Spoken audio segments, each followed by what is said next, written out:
CardioHelp, un macchinario all'avanguardia per l'ossigenazione extracorporea di cuore e polmoni, è stato presentato questa mattina presso la biblioteca dell'unità operativa di rianimazione dell'ospedale Santissima Annunziata di Sassari. A illustrare l'unico strumento di questo genere in Sardegna, il dottor Guglielmo Padua.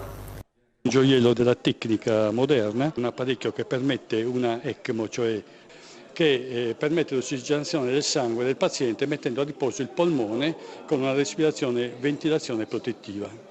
La macchina è stata acquistata con il contributo della Fondazione Banco di Sardegna per un importo di 110.000 euro.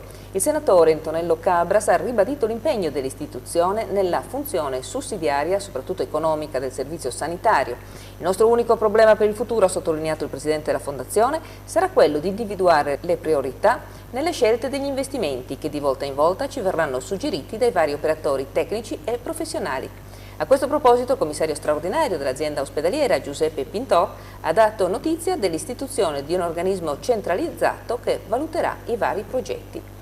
Il nuovo macchinario a disposizione del Santissima Annunziata è talmente piccolo, praticamente un decimo delle dimensioni di quanto sarebbe servito in passato, che potrà essere trasportato via mare, via terra e perfino per aria, riuscendo così a raggiungere anche i pazienti più lontani da Sassari e garantendo una sopravvivenza del 60% anche nei casi più disperati di malfunzionamento cardiaco.